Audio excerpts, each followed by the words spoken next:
everyone, it's Sevy, and welcome to my Sigewinne guide where we'll be covering her kit and talents, constellations, best artifact and weapon builds, team synergies, gameplay tips, and more to help us better understand this medical melazine. Let's begin. Don't be nervous. I'm Nurse Sigewinne. As Merapede's head nurse, Sigewinne predictably specializes as a healer with some buffing capabilities, so let's see what her abilities do. Tapping Sigewinne's skill creates a bubble that bounces 5 times on enemies. Each bounce deals hydro damage and heals your entire party except Sigewinne, and the healing scales on Sigewinne's max HP. It also deals Usia-aligned damage with a 10-second cooldown. After the final bounce, Sigewinne then heals herself by a large amount. Bouncing between different targets will cause the bubble to apply hydro each time, but if the bubble bounces on the same target the entire time, it seems to only apply hydro every other hit, or 3 times at most. Either way, her skill's hydro application is fairly slow and not a lot to begin with. If you hold the skill, you can charge the bubble for about a second to increase its size up to 2 tiers, and each tier increases the damage and healing by 5%. The first 2 bounces each reduce its tier until it's back to the default tier. Though she gains some interruption resistance during it, it's not total resistance immunity. You can hold it if you absolutely want maximum healing, but I generally recommend sticking with the tap version in fast-paced combat scenarios, and that will still be more than enough healing. But if you also want to temporarily trap small and weak enemies, especially to get revenge on those Hydro Abyss mages, then that's a good time to use the charged bubble as well. Additionally, when she casts her skill, she also creates 2 source water droplets which she can pick up to give herself 10% bond of life for each droplet. Other droplets from allies can technically be picked up by her as well, and vice versa. If she gets rid of the bond of life, each 2000 HP of the bond of life will give her 1 energy, and this can reach up to 5 energy or 10,000 HP for a bit of energy refund. Assuming she only gets 20% from her own 2 droplets, she needs 50,000 max HP, as 20% of that is 10,000 to regain all 5 energy. Then when you unlock her Ascension 4 passive, she can now increase her healing by 3% for every 1000 HP of bond of life currently present in the team from any of your party members, up to a 30% healing increase. That will require 10,000 HP total to reach the maximum, but again, she can fully maximize this just by having 50,000 max HP and picking up her 2 droplets to get 20% bond of life. Aside from healing, Sigewinne's skill can also buff her allies' damage. With her Ascension 1 passive unlocked, casting her skill gives her the semi-strict bed rest effect for 18 seconds. This bed rest effect gives her 8% hydro damage bonus, and more importantly, 10 triggers of convalescence, which is her buffing mechanic. Convalescence triggers give a base damage increase to attacks, similar to what Shenhe, Yunjin, and Xianyun do. Sigewinne's main difference is that her convalescence only affects elemental skill damage attacks. These convalescence stacks are shared among the entire team except Sigewinne, and the ally has to be off-field to be able to trigger the convalescence stacks. The damage buff scales off her max HP, which is 80 damage per 1000 HP past 30,000 HP. The maximum damage buff is 2,800, and you'll cap that with 65,000 HP on Sigewinne. This extra base damage will also be affected by damage percent, crit, and applicable reaction multipliers, so it becomes more potent if the character that delivers the damage also has higher such multipliers. Knowing it's limited to skill damage is an important consideration for team building, as she works best with allies that have a skill-focused playstyle. For example, Farina's pets, Yai's turrets, and Fischl's Oz are skill damage and their primary damage sources. In essence, Sigewinne's skill is where her most important support utilities are.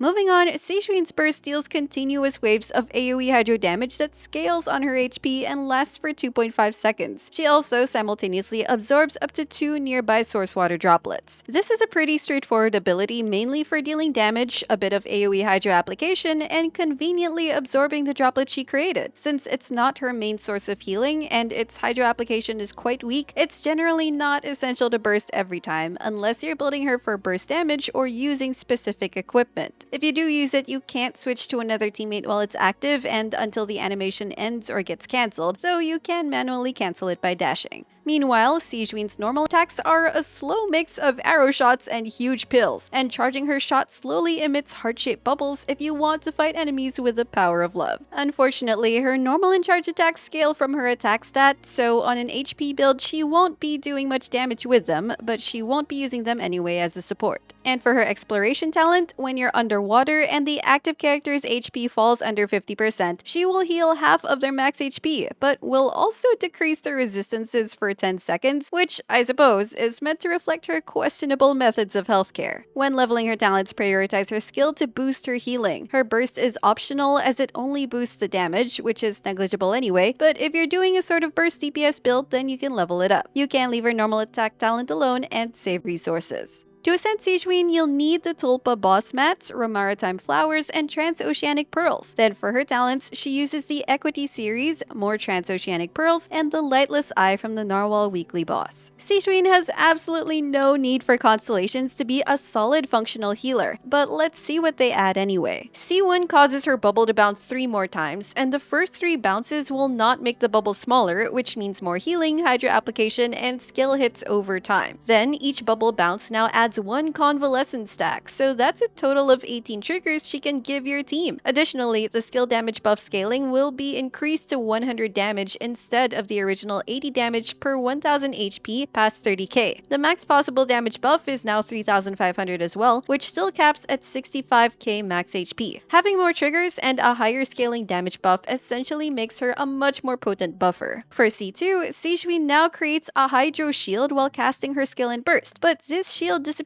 instantly after their animations, so it's mainly to further prevent her from getting interrupted and damaged. But the more impactful addition is that the hits now reduce an enemy's Hydro resistance by 35% for 8 seconds, which boosts the damage output of all Hydro teammates. Her early Constellations do have notable upgrades to her buffing utility, but pulling Constellations for a healer isn't something I generally consider unless you just like her that much or are wailing anyway. C3 increases her skill level by 3, C4 increases her burst duration by 3 seconds, which practically doubles her burst's damage if you actually do keep her on field. C5 increases her burst level by 3, and for C6, when she heals, it increases the crit rate and damage of her burst based on her max HP. The conversion caps at 20% crit rate and 110% crit damage, which will require 50,000 HP to achieve. This is essentially higher damage potential for a burst DPS build. Now let's go to her artifact stats and sets, focused mainly on boosting her healing and buffing utilities. For the Sands, Goblet, and Circlet, go for a full HP percent build. The Circlet is preferably HP percent rather than healing bonus to maximize her Ascension 1 passive's buff. You generally want to target at least 50,000 max HP to maximize her Energy Refund and Ascension 4 passive, with 65,000 being the cap for her A1 passive. Remember to factor in external HP buffs like Hydro Resonance or certain teammate effects. For her substats, simply stack as much HP as possible. Energy recharge rolls are welcome, especially with equipment that wants her to burst, and crit rate if she's on a Favonius bow build. Sigewinne's burst is usually optional, but if bursting every rotation, her ER target will largely depend on your team's particle generation and any Favonius particle triggers. Here are sample targets to work with, but adjust your own needs accordingly. As for her artifact sets, you have a couple of options depending what utilities you prefer. At a baseline, you can just go for a 2-piece HP percent combo to max her HP, mix a 2-piece healing bonus to boost heals, or just use rainbow pieces that give you the most HP stats. Different 4-piece sets will then add extra support or offensive effects. The Song of Days Past buffs healing and adds another way for her to buff damage based on how much she can heal your party. This time, the damage buff applies to the on-field character and it affects all sources of damage, so at least now she has both an off-field skill buff and an on-field general buff. Of course, you want an on-field DPS and the right rotation that can make the most use of this. Another healing-oriented set is the Ocean-Hued Clam, which buffs healing and lets her convert her healing to a bubble that pops for some extra AoE physical damage. Other 4-piece support sets buff attacks, so they should only be used with attack scaling DPSs. One is the Noblesse set, which gives a 20% team attack buff for 12 seconds after the wearer uses their burst, so this is a case where you should build enough ER to burst every rotation. Another is the Tenacity of the Millilith, which gives a 20% attack team buff and shield strength buff for 3 seconds whenever the wearer's skill hits an enemy, and this can trigger even if she's off-field. Since the bubble bounces on enemies over time, she can maintain the buff for a while too. In reaction-focused teams, the Instructor's set can be useful in contributing EM if no other teammate is holding it yet. Just note its effect can only be triggered on-field, and as a 4-star set, comes with a lower stat ceiling. As a quick mention, if you want to use Sigewinne more lethally as a burst DPS at the expense of her healing and buffing utilities, you can do an HP Hydro Damage crit build, get enough ER to burst every rotation, and go for 4-piece emblem or 2-piece combos. Moving on to Sigewinne's weapon options, there are only a few options that are viable to optimal, but at least she has very accessible baseline options. To start, there's a 3-star recurve bow. Among 3 and 4-star bows, this is currently the only one that gives an HP substat. Being a 3-star means it's also very cheap to level up. However, this weapon doesn't drop from wishes. Instead, it's only obtained from treasure chests, or you can talk to certain NPCs to get a copy for free if you accidentally fed the ones you got from chests. A 4-star alternative is the Favonius Warbow, which you at least get a copy of for free. It generally fulfills all her ER needs, and scoring a crit hit can create particles to help battery other teammates. As such, you just need to build some crit rate and make sure Sigewinne crits while on field, since the effect doesn't trigger if the user is off field. Then among 5-star options, there are 3 potential choices. Her signature weapon, the Silver Shower Heartstring, gives a massive amount of HP with its substat and stacking HP buff, which has trigger conditions tailored to her abilities. It also gives an elemental burst crit rate when all stacks are achieved. That essentially makes maxing her A1 passive much easier, and it increases her personal damage. Otherwise, there's the Elegy of the End, which can give your team an EM and attack buff, so it's best used with attack scaling and or reaction focused teammates. Another is the Aqua Simulacra if you're doing a DPS build for her, since it gives HP, crit damage, and a damage bonus.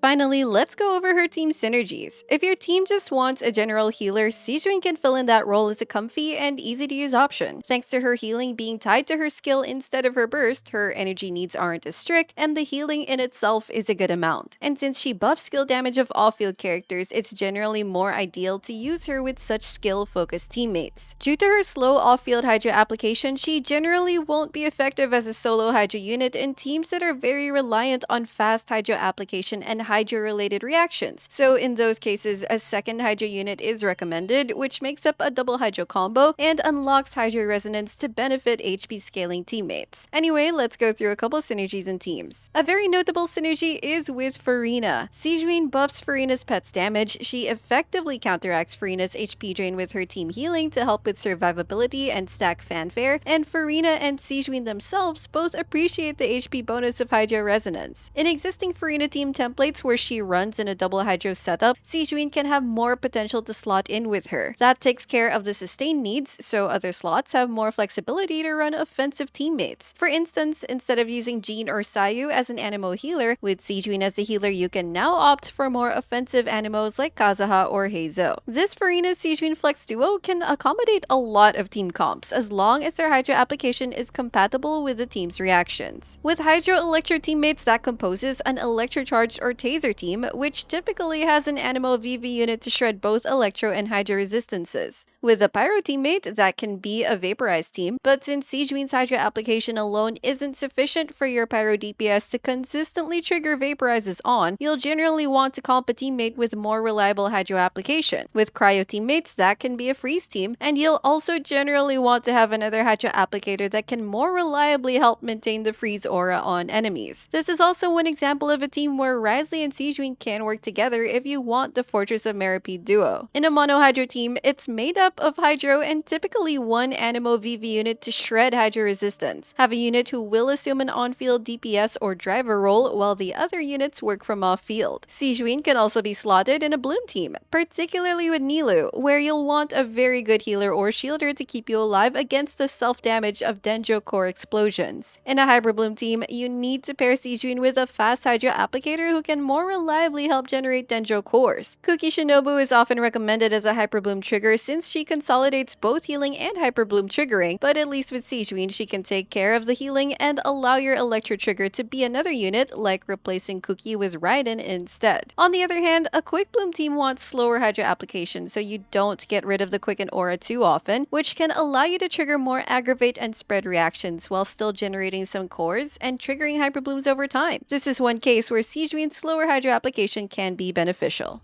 So overall, Sigewinne's main role is to be a reliable healer and a skill buffer, with one of her most notable synergies being in Furina teams. You're really not getting Sigewinne for fast Hydro application or damage, so while her sustain role does open up some team comp variations, she's also very replaceable, and in many cases, teams have other optimal alternatives or combos to run. Even considering her synergy with Furina teams already have a very good healer roster to choose from. Since Furina is rerunning with her, if you don't don't have her yet, she's just simply the better one to go for between the two, but that's up to you. As long as you know what to expect from Sigewinne's potential as a healer and skill-specific buffer, and if you just really can't resist her cuteness, then she'll do the job. We'll have to see how Sigewinne's value might grow further depending on future character synergies. And that's going to be it for this Sigewinne guide. Let me know in the comments what you think of her and whether or not you might be pulling for her. If this video helped you out, don't forget to leave a like, subscribe to my channel if you haven't already, and I will see you all soon. Take care!